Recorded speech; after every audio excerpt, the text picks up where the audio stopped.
ប់រឿងលុយកាក់រវាងតាសក់សភ្នំត្បែងត្រឹមនេះតារាចម្រៀងមាសសុកសុភាដាច់ខាតមិនព្រមផ្សះផ្សាជាមួយអតីតស្វាមីខណៈពេលដែលឡើងឆាកធំសម្ដែងក្នុងការប្រកួតសម្រស់ Miss Cosmo Cambodia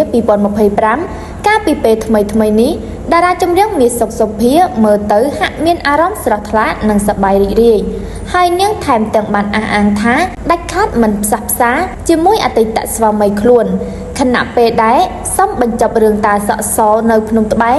និងរឿងលុយកាក់ត្រឹមនេះមកទល់ពេលនេះអតីតស្វាមីតារាចម្រៀងមាសសុកសុភានៅតែព្យាយាមតាមអង្វរនិងសំផ្សះផ្សាជាមួយនាងគ្មានលួសថ្ងៃពីព្រោះលោកនៅតែស្រឡាញ់និងចង់ជានីជាមួយភរិយាវិញ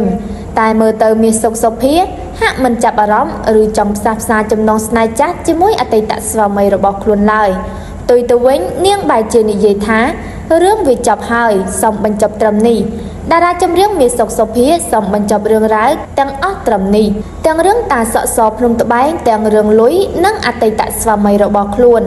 ដោយនាងបានអះអាងថារឿងមិនសប្បាយចិត្តនាងបានបំភ្លេចចោលអស់ហើយក៏មិនចង់រំលឹកឡើងវិញផងដែរ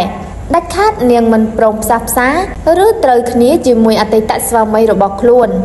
នាងសុខចិត្តនៅម្នាក់ឯងស្វែងរកព្រះធម៌និងបំពេញការងារដែលខ្លួនស្រឡាញ់គឺនាងស្ងប់ចិត្តហើយអ្វីត្បិតតែជីវិតជួបនៅបញ្ហារឿងរ៉ាវមិនសប្បាយចិត្តតែពេលនេះតារាចម្រៀងមាសសុកសុភានៅតែមានអារម្មណ៍ល្អក្នុងការបំពេញការងាររបស់ខ្លួន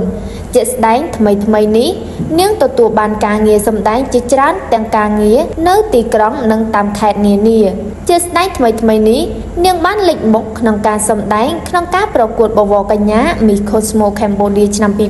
2025ជាមួយនឹងការតុបតែងខ្លួនយ៉ាងស្រស់ស្អាតនិងបញ្ចេញនូវក្បាច់រាំដ៏អស្ចារ្យដែលទទួលបានការគាំទ្រនិងការលើកទឹកចិត្តយ៉ាងច្រើនពីមហាជន។